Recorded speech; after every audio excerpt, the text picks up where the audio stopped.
Afternoon. So I invite everyone to please be with me and let us pray for this afternoon devotion. Lord, we thank you for this day. Maraming salamat, Panginoon, sa maraming bagay. Salamat, Panginoon, at dumating na naman po ang Biyernes for our devotion, O Lord God. Lord, gabayan niyo po kami sa araw na ito, sa aming short devotion, Panginoon. Lord, gabayan niyo po ang mga bata ito sa kanilang pag-aaral at tagin po silang gabayan sa araw-araw na kanilang gawain. Lord, hindi po Panginoon na kanilang mga magulang na patuloy na bisika para po ikaw ang araw. Lord, ngayon po ay fourth quarter na. Sana po Panginoon, bigyan niyo po ng wisdom ang mga batang ito na matapos po nila ang training na may mataas na marka, Panginoon. Guide us po Lord in everything we do. Ito po ay para sa iyo, tinatas po na lagi ang pangalan ng sinasamba. Maraming salamat po. In Jesus' name we pray. Amen. Good afternoon, Emerald. Good afternoon, Sir Oliver. Welcome to grade 9, Emerald. Taas noon sa lenyong mabuhay. Is it my brothers? Itong devotion nito ay When religion becomes empty. Okay, napakagandang topic. Understanding emptiness in religion. Sabi dito, emptiness in religion reflects a lot of empty religion. Sabi dito, empty religion refers to a practice of faith devoid of genuine connection and transformation. It often manifests as a routine where rituals are significance. Individuals may go through the motions, participating in traditions while lacking a sense of spiritual vitality. This disconnect can lead to feeling of dissatisfaction and a longing for deeper meaning, prompting a need for renewal and authentic engagement with one's faith. Okay? So kasi ang binibigay sa atin ng Lord ay ang malalim, okay, na relasyon. This will have this ritual. Strict rules, overshadowing compassion and understanding. Okay, kayo yung iba, kung member kayo ng iba't ibang denomination or member ng ibang religious group, may mga tinatawag tayong strict rules. Okay? Bawal si ganito, bawal ang ganito, bawal ang ganito, ganyan. Okay? And the third one is the cultural. Sabi dito, faith inherited without personal engagement or passion. Okay? Kasi kultura na. Yung kultura ang kinagista ng inyong mga magulang ay na-adapt nyo na rin habang kayo ay lumalaki. Kung kayo ay member or belong to this Catholic Church, usually nagiging Katoliko din kayo pag lumalaki na kayo. Okay? Kasi yun yung nakagis na sa culture. Okay? Impact on individuals. Ano ba yung impact neto?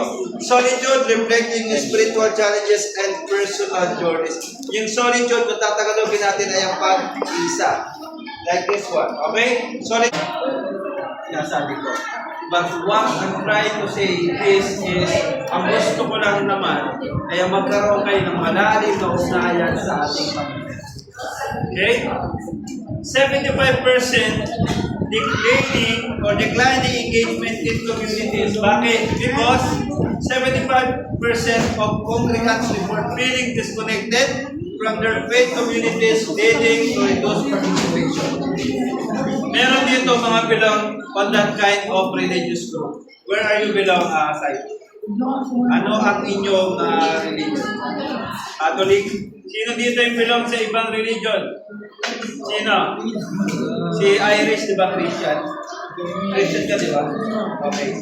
So, ibig sabihin, meron ang Christian. Okay? It's involved. Okay? It involves one person to another. Okay? So, sabi dito, on James 2, verse 26, faith without works is dead, reflecting the essence of genuine belief. Okay? Signs of empty religion. Una-una, pag empty religion, routine. Many engage with the genuine passion of joy. Okay? May mga routine tayong ginagawa. Kung ano ginagawa mo, routine, ang sign of the cross, routine na magkaganto, ganito. It's like a routine. Okay? When you are worshiping, if you are praising God, you have a routine before you go and pray. Okay? That is the routine. Inquiry. Question remain unasked, leading to spiritual stagnation. Katulad before, may mga tanong kayong tinatanong na hindi malinaw sa inyo. Okay? Siyempre, may mga pagkakataon, pag inquiry kayo, sa yun, sinasasabihan yung mga kanyang kalaman doon sa ating pinaniniwalaan. Okay? Third one is, okay? Sa tulad yung mga kabataan, napakahirap instill ang mga itong klase ng transformation in faith. Bakit? Dahil alam ko na you are influenced by your parents. Kung ano ang magulang, yun din na nagiging mindset ng bawat isa. If they belong to the Catholic, kailangan Catholic din kayo. Okay? Wala pa kayong sariling disposition with regards to choosing which religion is best for you. Okay? And the religion versus living faith. Okay? Ritualistic. Okay? Hayaan niyo ako muna sabihin ng mga bagay na ito. The only thing na kailangan nyo lang ay ang inyong dalawang tenga, pakinggan ng mga bagay-bagay. Okay? Kasi the main purpose of this devotion is what? To give you an insight, to give you an opportunity to grow in your spiritual faith. Okay? Every religion often becomes ritualistic, where practices are performed without true meaning of connection. Its regard with the connection is regard to your own personal relation with God. Okay? It means needing a sense of obligation rather than heartfelt engagement with faith. Usually tayo nagiging obligation na yun eh. Lalo na sa ibang sekta. Sabi natin, ba, ini-interrupt ko na, okay? Kasi yung iba kasi, usually tithes. Okay? Some of denomination or religion asking for 10% or 12% tithes. Okay? Na kailangan natin ng tithes. Okay? Nagiging obligation na yun sa atin as what? Parishioner, as a believer. Okay? So, humble, in contrast, genuine faith is humble. Okay? Yung faith daw na meron tayo, dapat daw humble lang ito. Hindi ito mapagyamayabang. Okay? Encouraging individuals to embrace vulnerability. That's why we always encounter problems. That's why we are getting messed up on one particular situation. Okay? Bakit tayo nakakaranas ng mga bagay na yan? Kasi we are disconnected kay God. We are individuals, we feel disconnected from their spiritual community as relationship becomes superficial, fostering isolation rather than supportive bonds that genuine faith typically nurture. Okay? Pathways to renewal. Ang inihilig sa atin ay ang restoration ng ating faith, ang renewal ng ating faith. So, paano natin ma-achieve ang renewal na yan? It has a pathways to renewal. First is the worship. We need to engage both heart and mind transform worship. Okay? I don't know if some other students here know what is the essence of worship. Okay? Kailangan natin mag-worship. Deep in our heart, which transform us to a better person. Okay? Relationship. We need to cultivate a personal connection with the divine in riches. Through prayer, we will develop or we will have this divine connection. Okay? Isa lang naman ang pinapanalingan natin dahil. Isa lang naman ang Diyos na naligan natin lahat. Sinasama natin lahat. Okay? Doon tayo kumuha ng protection o kahit na pa man. Okay? Next, kailangan din natin ng community. In order for us to renewal or restoration of our faith, we need to have other people with us, community, encouraging authenticity, foster deeper connection among individuals. Kaya po may mga tinatawag na cell group, may tinatawag na discipleship group, kasi it will help a lot. Okay? In growing you in faith. Nakakatulong po ito para sabay kayo mumulat sa inyong buhay pananampalataya. Nakapagpatulungan kayo, nakapagpapanalingan kayo.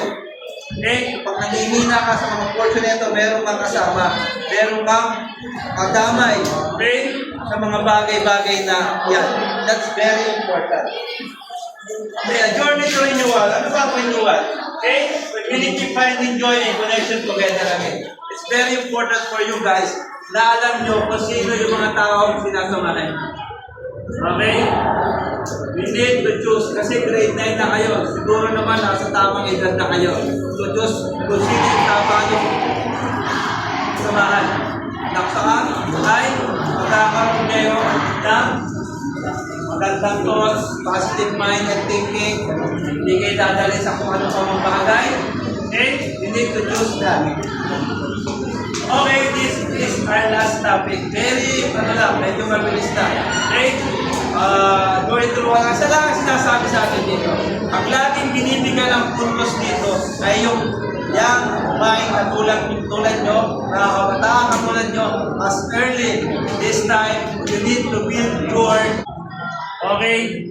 Kaya kayo nakakaranas ng mga pagkalito, problema, kung ano-ano man yan, anxiety, problem. Nyo, okay, may mga pagkakataon makaharamdam kayo dyan kasi nga you are disconnected kay Lord.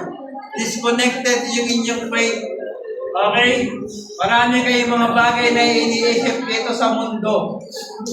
Okay? Ito yung mga bagay na alam mo, material na bagay na magdudulot sa inyo na akala nyo ito na yung kaligayahan. Okay? Pero ang tunay na kaligayahan, peace of mind, okay? Ang tunay na relasyon na mabubuo ninyo sa Lord.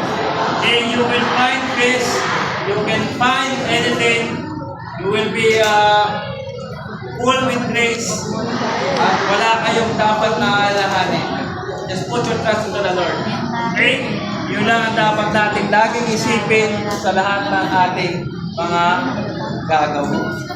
Okay, tumayo na po tayo para sa ating closing prayer. Ganun lang po kadali. Ganun lang po kabilis ang short libo natin. Okay, we will... Lord God, maraming salamat po Panginoon. Pagkakas ng limited lang po yung oras namin. Yung time namin, Panginoon, for this short devotion, Panginoon. Nawa po, Panginoon, alam mo po yung bagay na pinagkagawa po sa amin, yung wisdom po na binigay niyo po sa amin, na ibinigay ko po sa mga estudyante, Panginoon. Ito po ay galing sa inyong lahat, Panginoon. Tinataas ko po, Panginoon, ang mga estudyante na ito. Bagaman po, Panginoon, alam mo po, masyadong mahirap na kanilang tanggapin ang mga bagay na ito. Masyado pang mababaw ang kanilang faith. Dito, Panginoon, restore their faith, Panginoon, yung kung empty, na nagkakaroon po ng disconnected sa inyo, Panginoon. Murahin mo po, Panginoon, yung kayan, ang kanilang puso, Panginoon, ng pagmamahal sa inyo. Magkaroon sila ng personal relationship with you, Panginoon. This is the most important thing, Panginoon, yung makilala ka nila, yung madala ka nila sa buhay nila, Panginoon, sa pang-araw-araw nilang buhay. Kung alam mo, Lord God, sana po, Panginoon, maranasan po ng mga bata. Pagawat bata ang kanilang mga kaisipan ng kanilang mga pangatawan, Panginoon, nawa, Panginoon, magkaroon sila ng deepest relationship sa iyo, Panginoon. Simulan sana po niya sa simple mga devotion na tulad nito, Panginoon. Lord God, kabayan mo rin po mga magulang nila, Lord, lagi din namin tinataas sa mga health po ng mga parents nila, kapwa estudyante ng Panginoon, Panginoon. Obis ko, Panginoon, nakakawag sa ito. Pagka-blessing sa mga binigay sa amin, sa kong alisang sa langit, sa iyo, praise.